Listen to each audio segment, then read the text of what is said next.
படத்தோட ஆரம்பத்துல ஒரு மரக்கட்டையை காட்டுறாங்க. அதுல ஏதோ ஒரு ஓட்டை இருக்கிற மாதிரி இருக்கு. சைட்ல ரத்தம் தெரிச்சிருக்குது. சீன் கட் பண்ணா சர்ச்ல ஒரு அம்மா இப்படியே மெழுகுவத்தி எல்லாம் ஏத்தி வச்சுட்டு அங்க ப்ரே பண்ணிட்டு இருக்கும் போது இன்னொரு பக்கம் ஒரு லேடியை காட்டுறாங்க. இவங்க தான் நம்ம படத்தோட ஹீரோயின். ஏதோ ஒரு காட்டுக்குள்ள இருப்பாங்க. அந்த இடத்துல நிறைய சின்ன சின்ன பழங்கள் இருக்குமா, அதையெல்லாம் பறிச்சு அவங்க வச்சிருக்க கையில போடுற காப்பு மாதிரி இருக்கிறதுல ஒரு மாதிரி டிசைன் பண்ணிக்கிட்டு இருக்கேன். அந்த இடத்துல யாரோ ஒருத்தர் நெருப்பு பற்றி அப்படியே குளிர் காஞ்சிட்டு இருக்கும் போது நேரா போய் நம்ம ஹீரோயின் அந்த ஒரு நெருப்பை அணைச்சு விட்டுறாங்க.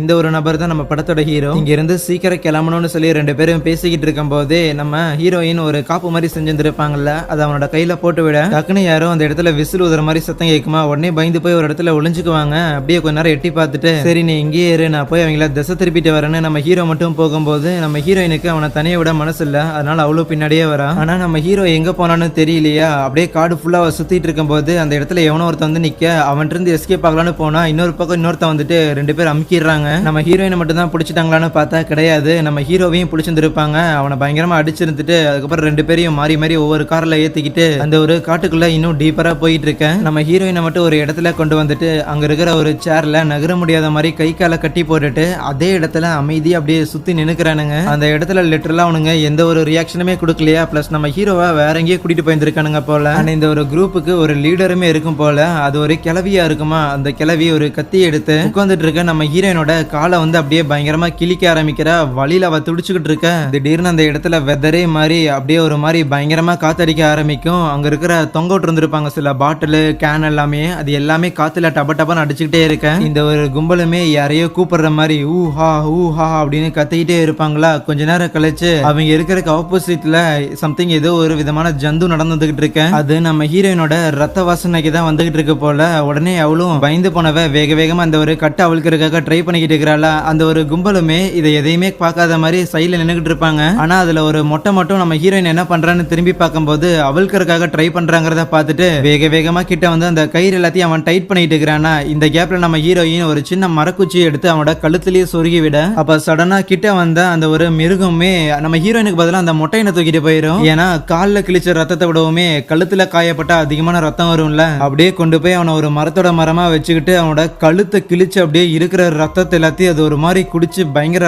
ராவா காட்டியிருந்திருப்பாங்க. கொடூரமான மிருகமா இருக்கும். ஆனா இது எல்லாமே நம்ம ஹீரோயினோட கண்ணு முன்னாடியே நடந்துகிட்டு இருக்க. பயங்கர பயத்துல அடுத்தது நாமளா தான் இருப்போம்னு சொல்லி வேகமா அந்த ஒரு கட்டை அவிழ்க்கிறதுக்காக அவளும் முயற்சி பண்ணிட்டு இருக்கிறான். கட்டை அவிழ்த்தோடனே விடு ஜூட் அங்க இருந்து எஸ்கேப் ஆகி போக கொஞ்ச நேரம் கழிச்சுதான் மத்த 3 பேரும் திரும்பி பாக்குறாங்களா. அவங்களுக்கு ஷாக்கு. நம்ம ஹீரோயினையும் காணோம், அந்த ஒரு மொட்டையனையும் காணோம். அப்பதான் தூரத்துல அந்த ஒரு மிருகம் அந்த ஒரு மொட்டையனை இழுத்துட்டு போறத கவனிக்கிறாங்க. அங்க இருந்து எஸ்கேப் ஆகி வந்தா நம்ம ஹீரோயினுமே அவங்க காலில் அடிபட்டு இருக்கும்ல, அதுக்கு இருக்கிற இலைத்தலைகள் எல்லாம் பறிச்சு அதே காயத்துக்காக வச்சுக்கிட்டு இருப்பாங்களா. ஆனா அப்பவுமே அந்த ஒரு ரத்த வாடையை கண்டுகிட்டு அந்த ஒரு மிருகம் அதே இடத்துக்கு வர அதுகிட்ட இருந்து எஸ்கேப் ஆகி அங்க ஏதோ ஒரு குகை மாதிரி இருக்கும், அதுக்குள்ள போயிருவாங்க. அந்த ஒரு மிருகமே நம்ம ஹீரோயினை ஃபாலோ பண்ணிட்டு வரும். பட் ஒரு பாயிண்ட்டுக்கு மேல நம்ம ஹீரோயினோட பிளட் ஸ்மெல் வராதா. சரின்னு அது அங்கிருந்து கிளம்பிடும். அதுக்கப்புறம் அங்கிருந்து நம்ம ஹீரோயினும் எஸ்கேப் ஆகி வரும்போது அந்த இடத்துல கார் போன மாதிரி தடம் இருக்குதா. சோ கண்டிப்பா நம்ம ஹீரோவையும் இங்க தான் கூட்டிட்டு போயிருப்பாங்கன்னு சொல்லி சுத்தி பார்க்க அங்க ஒரு கேம்ப் போட்டிருக்கிறதையுமே நம்ம ஹீரோயின் கவனிச்சிடறாளா. ஆனா அந்த ஒரு கேம்புக்குள்ள அவங்களால நுழைய முடியல. ஏன்னா சுத்தி நிறைய கம்பி வேலி போட்டிருந்திருக்கானுங்க. கூடவே அந்த இடத்தை பாதுகாக்கிறதுக்காக எவனோ ஒருத்தனுமே சும்மா அங்கேயும் நடந்துகிட்டே இருக்க.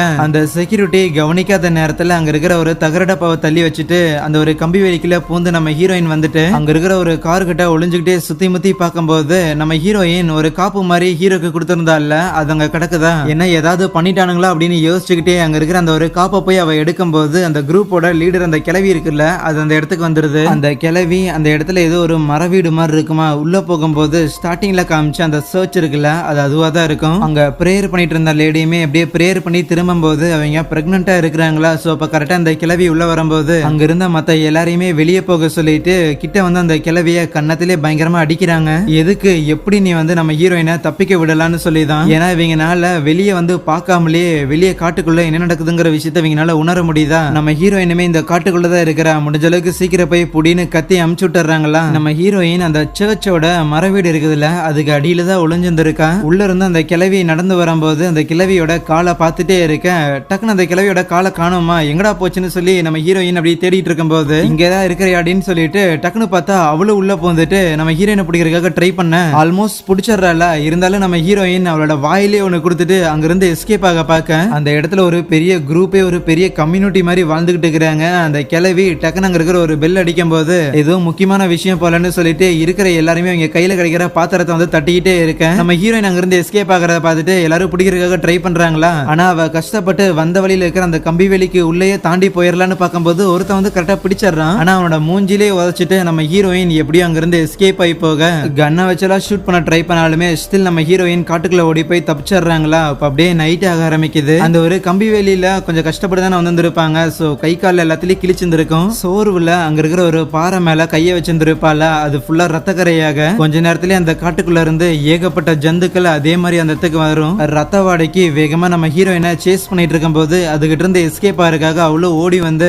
ரோட்ல ஒரு கார்ல வந்து மோதிருவாளா. எதுவும் பெருசா ஆய்ந்திருக்காது. அந்த காருக்குள்ள இருந்து இறங்கி வந்தவருமே, ஏய் யாருமா நீ, காட்டுக்குள்ள இருந்து எங்க வந்த, பிளஸ் நல்லா தானே இருக்கிற அப்படின்னு கேட்பாரு. ஆக்சுவலி இந்த படத்திலேயே இப்போ வரைக்கும் இவர் தான் முதல்ல டைலாக் பேசினது. இதுக்கு முன்னாடி வரைக்கும் நான் சொன்னது எல்லாமே ஆக்சுவலி அவங்க ஹேண்ட் சைன்ஸ் மூலமா தான் பேசியிருந்திருப்பாங்க. சோ அந்த காட்டுக்குள்ள இருக்கிற பர்டிகுலர் குரூப் மட்டும் பேசாம இருக்கிறாங்க, ஏன்னு தெரியல. ஆனா ஒரு கேள்விக்கெல்லாம் பதில் சொல்லாம டக்குனு நம்ம ஹீரோயின் அவரோட காருக்குள்ளே ஏறி வந்துகிட்டு சீக்கிரம் வண்டி எடுங்கன்னு சொல்லும் போது அவரும் அப்படியே வண்டி எடுத்துட்டு போறாரா. ஏமா என்ன பேசக்கிது மாட்டீங்களா, அப்புறம் கழுத்துல என்ன ஏதோ கிராஸ் சிம்பிள் மாதிரி இருக்குதுன்னு கேட்க, என்னமா கேட்கிற எந்த ஒரு கேள்விக்கும் பதில் சொல்லல, சரி விட ஏதோ பயந்து போயிருப்பியோ அப்படின்னு சொல்லிட்டு அவரு பிளேயர்ல பாட்டும் போட்டு விடுறாரா. எல்லாம் நல்லா தான் போயிட்டு இருக்கிற மாதிரி தெரிய அந்த டிரைவரோட தலை அப்படியே தெரிக்குது. எவனோ ஒருத்தன் வழியிலேயே நின்றுட்டு தான் அவரோட நெத்தி போட்டுலயே ஷூட் பண்ணியிருந்திருக்கான். ஆனா இறந்து போனவரு ஆக்சில் ரேட்டை அமைத்து விட அப்படியே முன்னாடி நின்றதோனே தட்டி தூக்கிடுறாரு. அவுட் ஆஃப் கண்ட்ரோல்ல அங்க இருக்கிற ஒரு பிரிட்ஜில் போய் அந்த காரு மோத அதுக்குள்ள இருந்து அடிபட்டு வெளியே வந்த நம்ம ஹீரோயினை அடிப்பட்ட அந்த கன்னை வச்சு ஷூட் பண்ண இருக்கிறான்ல,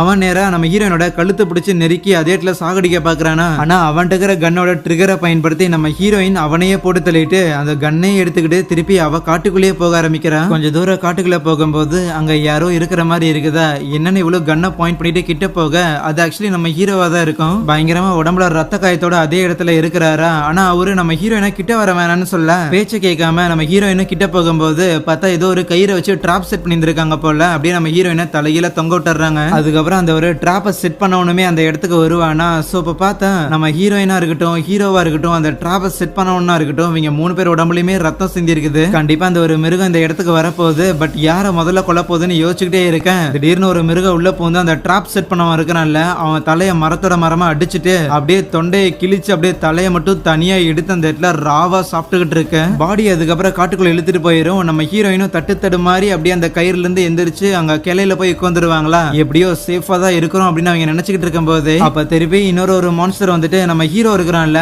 அவனோட காலை பிடிச்சு கடிக்க ஆரம்பிக்கும் போது கடிச்சு அப்படியே இழுக்க நம்ம ஹீரோவோட கைய ஆணிய வச்சு மரத்துல அடிச்சிருந்திருப்பாங்களா, அது பிடிச்சி இழுக்கும் போது அந்த ஆணியோட சேர்ந்து அப்படியே கை பிஞ்சு போயிரும். அவ்வளவுதான் அந்த மிருகங்க நம்ம ஹீரோவையும் இழுத்துட்டு போயிருச்சு. கூடவே நம்ம ஹீரோயினை பிடிக்கிறதுக்காக இன்னும் சில மிருகங்க அந்த மரம் ஏறி வரும்போது காலில் மாட்டிருந்த கயிறை அவிழ்த்து விட்டு அவளை பிடிக்க வந்து அந்த ஒரு மிருகத்தை அந்த கயிறை வச்சு மாட்டி விட்டு வந்துடுறான். சோ இப்போதைக்கு நம்ம ஹீரோ எப்படி பார்த்தாலும் அந்த மான்ஸ்டர்ஸ் கிட்ட பொழைச்சிருந்திருக்க முடியாது, இறந்து போயிருந்திருப்பான். அண்ட் நம்ம ஹீரோ இறந்து போனதுக்கு காரணம் இவங்க தாங்கும் போது இவங்க எல்லாம் சும்மா விடக்கூடாதுன்னு சொல்லி என்ன விஷயம்னு பார்த்தா நம்ம ஹீரோவும் ஹீரோயினும் இதே ஒரு இடத்த சேர்ந்தவங்க தான். ஆனா என்ன இந்த வில்லேஜ்ல இருக்கிற யாருமே வந்து பேச மாட்டாங்க. சும்மா இதே காட்டுக்குள்ள இருக்கிறதுக்கு பதிலா வெளியே போய் ஒரு நல்ல வாழ்க்கையை வாழலாம்னு சொல்லி இங்க இருந்து தப்பிக்க பார்த்தங்காட்டி தான் கொண்டு வந்து இந்த மிருகத்துக்கு சாப்பிட விடலான்னு பாக்குறானுங்க. சோ இவங்க எல்லாரையும் ஒருத்தர் கூட உயிரோட வைக்க கூடாதுன்னு சொல்லிட்டு இவங்க யாரும் தான் பேச மாட்டாங்களா, வெறும் விசில் தான் அடிப்பானுங்களா. அதனால இவனுங்க குரூப் ஒரு கம்பி வேலியை போட்டு ப்ரொடெக்ட் பண்ணி வச்சிருந்திருப்பானுங்களா. அந்த இடத்துக்கு போயிட்டு ஒரு விசில் அடிக்கும் போது அங்க சேஃப்டிக்கு கார்ட்ஸ் மாதிரி நின்று இருந்தவனுங்களா, நம்ம ஆளுங்க தான் யாரும் அடிக்கிறாங்க போலியன்னு சொல்லிட்டு அவனுங்களா கொஞ்சம் தூரம் காட்டுக்குள்ள வரும்போது அவனுங்க பார்க்காத நேரத்துல உள்ள போந்த நம்ம ஹீரோயினும் அந்த சர்ச்சுக்குள்ள அந்த ஒரு லேடி இருந்தாங்கல்ல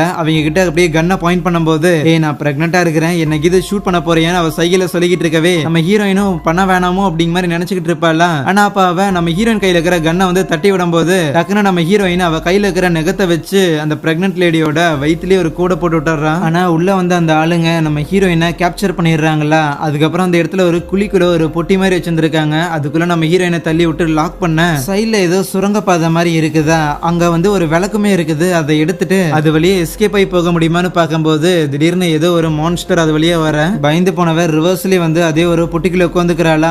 அப்ப அந்த ஒரு மான்ஸ்டர் அப்படியே நம்ம ஹீரோயின் கிட்ட வந்து சாப்பிடலான்னு வந்துட்டு அவ தன்னோட கையை வச்சு அந்த பிரெக்னன்ட் லேடியோட வயிற்றுலே கீறி இருந்திருப்பாள். அது மூலமா நிறைய ரத்தம்லாம் வந்துருக்குமா. அந்த ரத்தத்தை மோந்து பார்த்து அந்த ஒரு மான்ஸ்டர் எதுவும் பண்ணாம திருப்பி வந்த வழியிலேயே போக நம்ம ஹீரோயினுக்கு பெரிய ஷாக்கு தான். இருந்தாலும் இதாண்டா சான்ஸ்னு சொல்லிட்டு அந்த மான்ஸ்டர் வந்த வழியிலேயே நம்ம ஹீரோயினும் திருப்பி வெளியே வந்துடுறான். ஆனா அப்பவுமே அவளோட ஆத்திர அடங்கல இவங்க எல்லாரையும் எப்படியாவது அழிக்கணுங்கிற ஒரு வெறியோட இருக்க அந்த பிரெக்னன்ட் லேடிக்கு அடிபட்டு இருந்திருக்கும்ல. சோ அதுக்கு அந்த வயசான கிழவி தான் மருந்து எல்லாம் போட்டுட்டு இருக்கும்போது நம்ம ஹீரோயின் இங்கதான் இருக்கிறான்னு அந்த பிரெக்னன்ட் லேடியால சென்ஸ் பண்ண முடியும். முடியுதா என்னன்னு வெளியில பார்த்தா அங்க இருக்கிற ஒரு டென்ட் ஆக்சுவலி நம்ம ஹீரோயின் கொளுத்தி விட்டு இருந்திருப்பான். இருக்கிற எல்லாருமே அந்த நெருப்பு அணைக்கிறதுக்காக முயற்சி பண்ணிட்டு இருக்கும் போதும் எந்த ஒரு பிரயோஜனம் இருக்காதான். நெருப்பு தொடர்ந்து எல்லா இடத்துலயுமே பரவிக்கிட்டு இருக்கும் போது கூடவே நம்ம ஹீரோயின் அங்க இருக்கிற எல்லாரையும் கன்னை வச்சு ஃபயர் பண்ண ஆரம்பிக்க, அப்ப அந்த கூட்டத்துல இன்னொரு ஒரு மொட்டை இருப்பானா, அந்த ஒரு மொட்டை மட்டும் தான் அப்படியே நம்ம ஹீரோயினை நோக்கி அவ வந்து மத்தவங்களை ஷூட் பண்ண விடாத மாதிரி அவளை வந்து டேக் டவுன் பண்றதுக்காக ட்ரை பண்ணிக்கிட்டு இருக்கேன். ஃபைனலா எப்படியோ ஷூட் பண்ணி அதே இடத்துல வந்து போட்டு தள்ளிடுறானா. கிட்ட போய் பார்க்கும்போது அது அவங்களால ஒரு பொண்ணா இருக்கும், நம்ம ஹீரோயினா இருக்காது. ஆனா ஒளிஞ்சிருந்த நம்ம ஹீரோயின் ஒரு கத்தி எடுத்து அதே இடத்துல அவன் தலையை துண்டாக்கி அடுத்தது அந்த லேடி தான் சொல்லிட்டு வேகமா சர்ச்சுக்குள்ள போகும்போது அவங்க காணாம எங்கன்னு தேடிட்டு இருக்கேன். டக்குன்னு ஒளிஞ்சிட்டு இருந்தவ சைட்ல இருந்து வந்து அப்படியே நம்ம ஹீரோயினை கொலை பண்றதுக்காக ட்ரை பண்றா. அவ வெட்டும் போது அந்த வீச்சு எல்லாத்துல இருந்து எஸ்கேப் பண்ண நம்ம ஹீரோயின் அவளோட கழுத்தை பிடிச்சு பயங்கரமா வெறுன்னு கடிச்சு வச்சிடறாளா. இதுல கீழே விழுந்த அந்த லேடிக்கு அப்படியே அவளோட தண்ணி கூட வந்து உடஞ்சு போயிருது. இனி அவளை போட்டு தள்ளிடலான்னு பார்க்கும்போது கரெக்டா கன்னை எடுத்துட்டு அந்த கிளவி உள்ள வருதா. நம்ம ஹீரோயினை எய்ம் பண்ணி ஷூட் பண்றதுக்காக ட்ரை பண்றா. ஆனா முடியல. அதுக்கு முன்னாடியே நம்ம ஹீரோயின் ஒரு கத்தி எடுத்து அவளையும் போட்டு தள்ள. இந்த கேப்ல அந்த கர்ப்பமா இருந்த லேடி இருக்கிறாங்கல்ல, அவங்களுக்கு குழந்தை பிறக்குது. பிறந்த குழந்தை அந்த இடத்துல பயங்கரமா அழும்போது அதை பார்த்தவங்க அப்படியே ஒரு மாதிரி ஷாக் ஆயிட்டு இந்த மாதிரியான ஒரு குழந்தைய நான் பெத்து எடுத்தங்கிற மாதிரி நினைச்சுக்கிட்டு டக்குன்னு ஒரு கத்தி எடுத்து அவங்களோட கழுத்தையை அறுத்துக்கிறாங்களா. இந்த ஒரு ரத்தம் தான் படத்தோட ஆரம்பத்துல ஏதோ ஒரு கட்டையில ஓட்டை இருக்கும், அங்க தெரிச்சிருந்துருக்கும்ல, அது இந்த ரத்தமா தான் இருக்கும். அந்த சர்ச்சில் இருக்கிற எல்லா கேண்டில் லைட் இருக்குல்ல, அது எல்லாமே வந்து கம்ப்ளீட்டா அணையும் போது அந்த காட்டுக்குள்ள அந்த ஜந்துக்கள் ஏகப்பட்டது இருக்கும்ல, அந்த மிருகங்கள், அது எல்லாமே படையெடுத்து நேரா அந்த சர்ச்சுக்குள்ளதான் வர ஆரம்பிக்குது. அங்க பிறந்த அந்த ஒரு குழந்தை இருக்கும்ல, அதை நம்ம ஹீரோயின் கையில் எடுத்து வச்சிருந்திருக்கேன். அந்த மிருகங்கள் எதுவுமே நம்ம ஹீரோயினை எதுவுமே பண்ணாம அப்படி சும்மா பார்த்துக்கிட்டே இருக்கும். ஆனா அந்த குழந்தை இருக்குதுல, அது வந்து சாதாரண மனுஷ குழந்தை மாதிரிலாம் இல்ல, ஒரு மாதிரி கொடூரமா இருக்கும். சோ இங்கதான் எல்லா விஷயமே புரிய வருது. ஆக்சுவலி பார்த்தா அந்த பிரெக்னண்டா இருந்த லேடி இருக்கிறாங்கல்ல, சோ அவங்களோட குழந்தைங்க தான் இந்த காட்டுக்குள்ள சுத்தி இருக்கிற இந்த எல்லா மான்ஸ்டர்ஸுமே. இது வரைக்கும் இந்த குழந்தைகள் எல்லாத்தையுமே அவதான் பெத்தெடுத்திருக்கா. சோ கடைசிக்கு அது ஒரு மனுஷ குழந்தையாவது பிறந்துராதா, ஒரு நார்மலான குழந்தையாவது பிறந்துராதா அப்படிங்கிற இதுலதான் இந்த கடைசியான குழந்தையுமே தன்னோட வயித்துல வளர்த்திட்டு இருந்திருக்கா. ஆனா அதுவுமே ஒரு டிசப்பாயின்மெண்டா போய் விழுக, அதனால தான் தன்னோட கழுத்தை அவளே வந்து அறுத்து இருந்திருப்பா. ஈவன் ஒரு மான்ஸ்டர் கூட நம்ம ஹீரோயினோட கையில இருக்கிற பிளட்டை வந்து ஸ்மெல் பண்ணி பார்த்துட்டு எதுவுமே பண்ணாம போயிருந்திருக்கும்ல. அப்போ அவளோட கையில இருந்த ரத்தம் ஆக்சுவலி அந்த பிரெக்னண்டா இருந்த லேடியோடது தான். சோ நம்ம அம்மா அப்படின்னு சொல்லி தான் அந்த ஒரு மான்ஸ்டர் நம்ம ஹீரோயினை எதுவும் பண்ணாம இருந்திருக்குது. சோ இப்ப பிறந்த அந்த ஒரு குழந்தையுமே நம்ம ஹீரோயின் தான் கையில வச்சிருந்திருக்காங்க போது ஆப்வியஸ்லி அந்த மான்ஸ்டர்ஸ் எல்லாமே நம்ம ஹீரோயின் தான் அவங்க அம்மாவும் நினைக்க.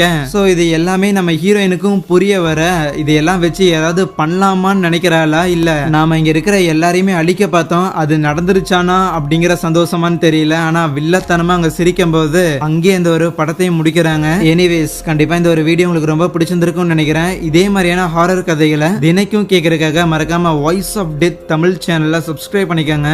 So yeah, thank you.